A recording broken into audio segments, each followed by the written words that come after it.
Alright, so let's knock out this Snorkel on this 2022 Honda Rubicon. A little backstory on this bike: it is a DCT 2022 Deluxe. It has 30-inch metal Watabikes and 16-inch ITP Hurricanes, if I ain't mistaken. First step is removing the center plastic to get to the airbox. These pin pliers is a lifesaver working on Honda. First step of getting the airbox out is getting these two plastic pins pulled. Next step is to loosen this boot that connects the airbox to the throttle body. Now you need to get all this electrical stuff flipped over to get to the factory Snorkel to get it removed.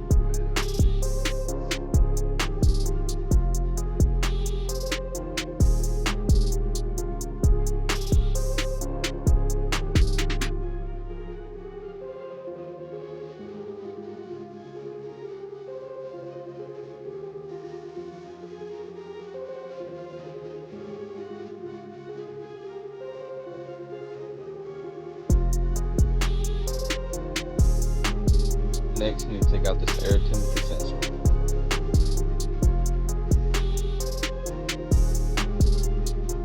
Next step is get this rear bladder removed. It's just held in by 2 bolts and connects with a boot at the bottom of the airbox, right there.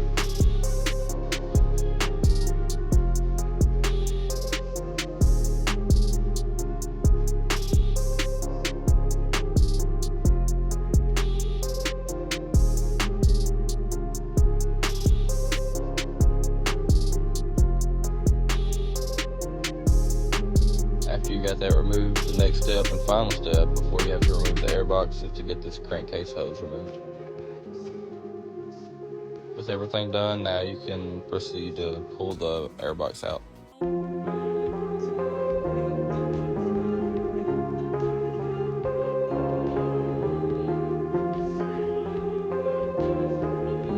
To start off, you're going to be disassembling the airbox and all the filters, taking all the boots out. Alright, now the cleaning process starts. I always use some type of brake cleaner, parts cleaner, carb cleaner, and some type of heavy duty wipe. And I'll normally take some of the brake cleaner, whatever I'm using, spray into the rag, and it helps melt a lot of the dirt and the factory sealants they put on these airboxes off. And then I'll just go over the whole airbox, clean it as best I possibly can. Whenever I get done wiping it down in here, I'll normally take it to a water hose and I'll spray the rest of the remaining dirt and grime out of it. And this is a very important part.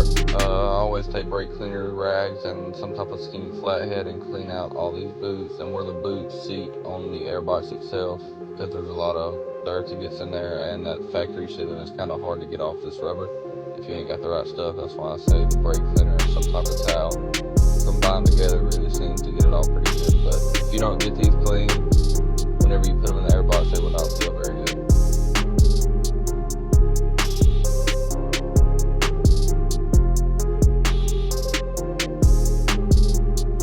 This is whenever I got done with them, they came out very good. Like I said, brake cleaner works wonders on these. Sanding these cast lines down is not very fun, but it is extremely important. A lot of people miss this one on the drain plug, that cast line. I have had them leak around that cast line. But yeah, just make sure all these cast lines from this airbox is sanding out really smooth.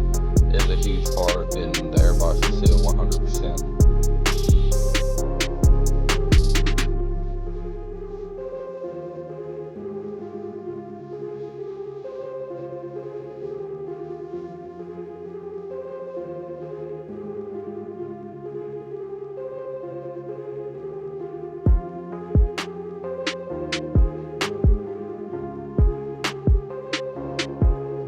This is after all the sanding. You really need to blend in the cast lines with the airbox.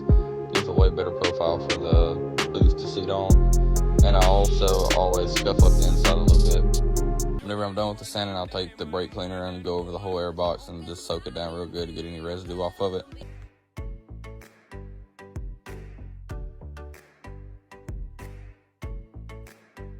This is the sealing part of the airbox. This customer has the Vesta Power Sports bladder delete. This notch on the bottom of the back plate goes face down in the airbox, so it goes toward the bottom of the airbox. The sealant you need to seal the airbox is Permatex Ultra Black. There's nothing else I've used that's better than that. For the bladder delete, I'll run a skinny bead This is the back plate I'm working with now. I'll run a skinny bead all the way around it, and I'll stick it on the inside and push it up against it. It'll hold itself for a little bit right there.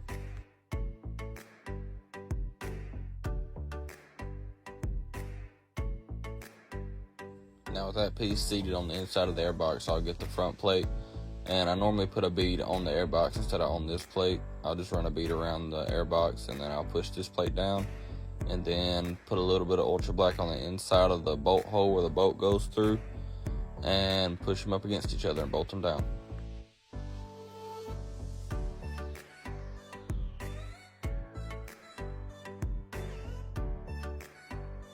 Right here I'm just putting a little bit of ultra black on my finger and smearing in the remaining ultra black that pushes out on the outside. I also put a little bit of ultra black on my finger and rub around that bolt that goes through the center, because I mean this piece is powder coated, but I'd rather it be sealed than look pretty.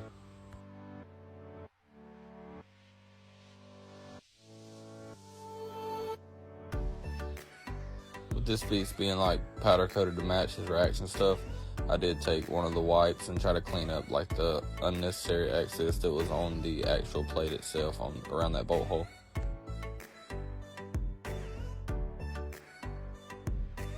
And this is what it looks like whenever the third bladder delete is complete. When putting the rubber boots into it, make sure you line these clocking features up. It'll have a notch on the boot itself, and then it'll have a gap on where the boot goes into the airbox. So just make sure you get them lined up, or they will not fit like they're supposed to. With these boots, I always run a bead of ultra black around on the inside of the gap where the boot seats on the airbox. Then I'll push the boot in the airbox and clock it like it's supposed to, like I showed y'all with the clocking features on these boots and the airbox. And then I'll take some ultra black, put it on my finger, and wipe it around on the inside and the outside around the boot as well.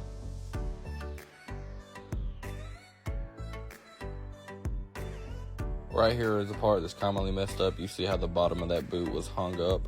You need to take your fingers after you seat every boot and go around the inside pushing down and make sure it's fully seated up against the plastic on the airbox.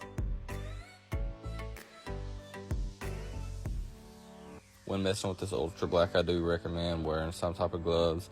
You don't have to, but it just saves a long cleaning process whenever you get done having to clean your hands, because this stuff sticks to everything.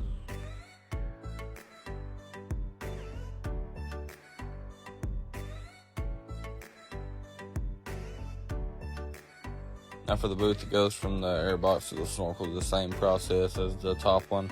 Just fill the seam with ultra black, push it in, clock it like it's supposed to be, then rub ultra black around on the inside and outside.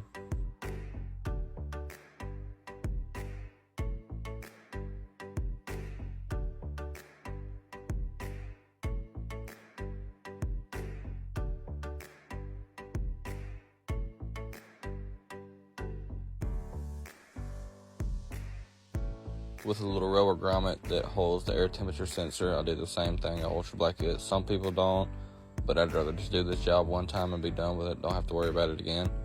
And I'll also put a little bit of ultra black around the base of the air temperature sensor, and I'll go ahead and plug it in now while I'm sealing the airbox up. Some people use dielectric grease, but I always just ultra black it. I've never really heard of an air temperature sensor going bad.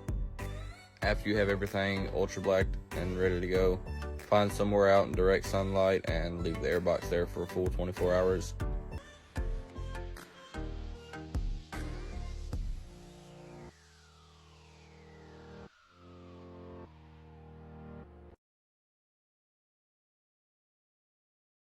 Alright, phone was dead last night, so I had to do the rest on my own.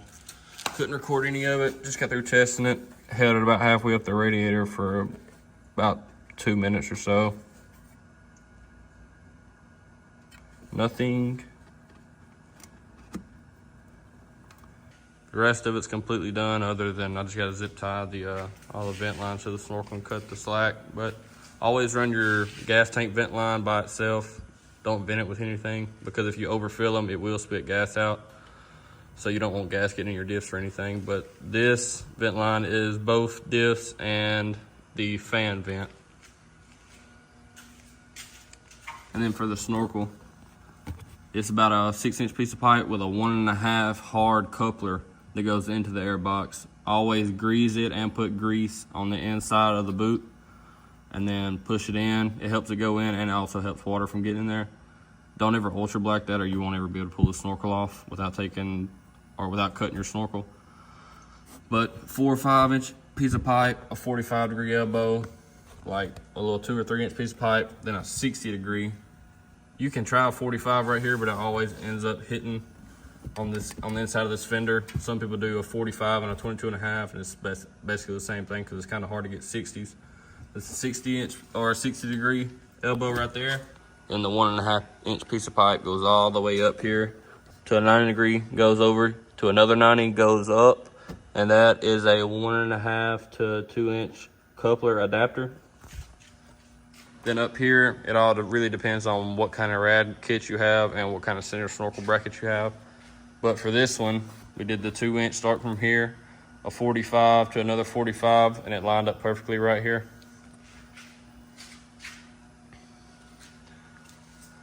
Then for dielectric grease, I dielectric grease the airbox lid. There's no sense in, I mean, you just seen it doesn't leak a single drop, so there's no sense in ultra blacking the airbox lid unless you absolutely have to because you don't have a seal or something in it.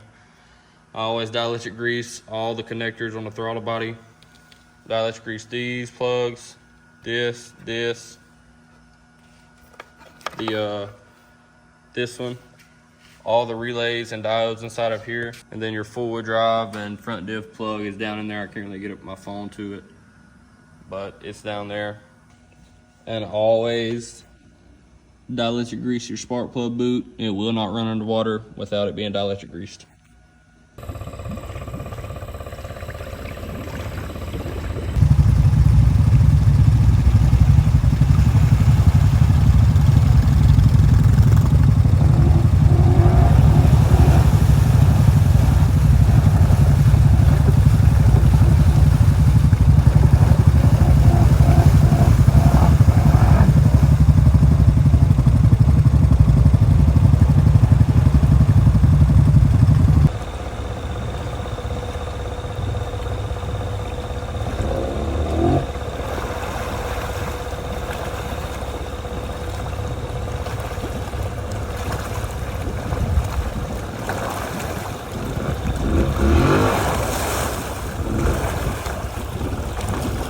Oh wow, nigga, that blue looks so good on camera with the sun hitting it right here.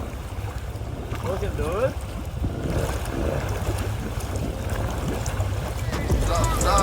Life, live, told him pop the chill. He trying to pop a seal, and I told him pop a seal.